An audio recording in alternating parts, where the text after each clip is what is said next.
For generations, the idea of America as the world's leader has been a given.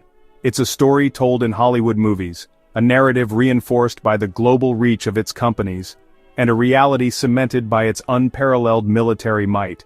When you think of global power, you likely picture the White House, Wall Street, or Silicon Valley. From the blue jeans we wear to the smartphones we use, American ideas and products have become a part of the global fabric. The United States still boasts the world's largest economy by nominal GDP, a title it has held for over a century. Its military budget dwarfs that of any other nation. American universities like Harvard, Stanford, and MIT continue to attract the brightest minds from every corner of the planet. For decades, the American economy was the undisputed engine of global growth. But today, that picture is far more complex. China's economic rise is arguably the most significant geopolitical story of our time. Think about the device you're likely reading this on. Chances are it was assembled in China. Today, China is not just assembling products, it's increasingly designing and engineering them, moving up the value chain. In China, hundreds of millions of people live their commercial lives through super apps like WeChat and Alipay.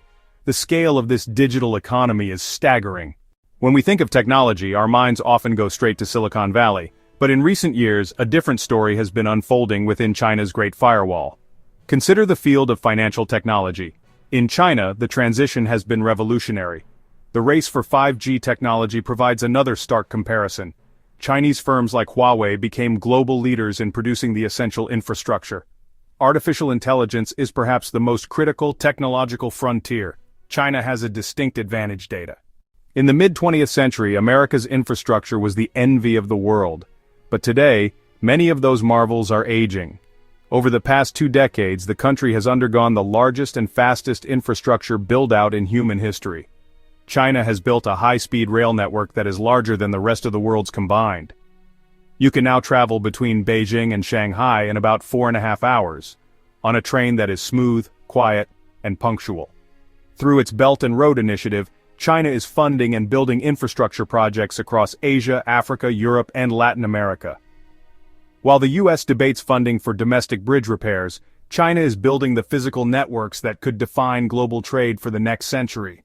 For many years, the American education system, particularly its universities, was seen as the global gold standard. It fostered creativity, critical thinking, and a spirit of inquiry. Students in Chinese cities like Shanghai and Beijing consistently score at or near the top of global assessments. The Chinese system is known for its rigor, discipline, and intense focus on STEM subjects.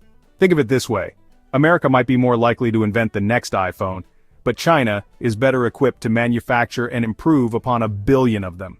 China is now producing more STEM PhDs than the United States annually, with the explicit goal of turning them into world-class research institutions that can compete with the Ivy League and MIT. I spoke with Li Wei, a 32-year-old software engineer living in Shenzhen. Here, the feeling is one of speed and optimism, he told me. Every year, the city changes. New subway lines open, new buildings go up. I feel like my work in AI is directly contributing to the country's progress. My cousin lives in Ohio. He says things feel slower, more stable maybe, but also stagnant. On the other side of the world, I talked to Sarah, a 45-year-old teacher from California. What I value about America is our freedom, she said. I can criticize the government without fear. I see the efficiency in China, and it's impressive, but I wouldn't trade our freedoms for it. That ability to speak your mind, to protest, to change things from the bottom up, that is our power. The competition between the United States and China is not happening in a vacuum. It is the central drama on the world stage. Now, as China's influence grows, it is beginning to offer an alternative. It has established its own development bank. Its Belt and Road Initiative offers a different path to development. Many are caught in a difficult balancing act. Their economic prosperity is increasingly tied to China. At the same time, their security interests are often still aligned with the United States. It could lead to a world divided into competing blocs. This could fracture global systems for trade, technology, and finance, making it harder to cooperate on shared challenges. If current trends continue, the world of 2040 could look very different. If China's economy continues to outpace America's, it will possess the world's largest pool of capital. Chinese technology standards could become the global norm. The digital world could become fragmented, with a US-led internet valuing openness and free expression, and a China-led internet prioritizing stability and control. While Hollywood movies and American music might still be popular, they would face growing competition from a confident and well-funded Chinese cultural industry. The story of what it means to be modern, successful, and sophisticated would no longer be written exclusively in English. However, this is not a predetermined fate. An aging population, environmental degradation, and the immense social pressures of its political system could act as powerful brakes on its continued ascent. As we stand here on August 3, 2025 and look at the evidence, the question, who is winning, may be the wrong one to ask. Perhaps the real story is not about one nation eclipsing another, but about the very definition of power changing before our eyes. The final question is not who will win, but what kind of world will be built by this unprecedented rivalry.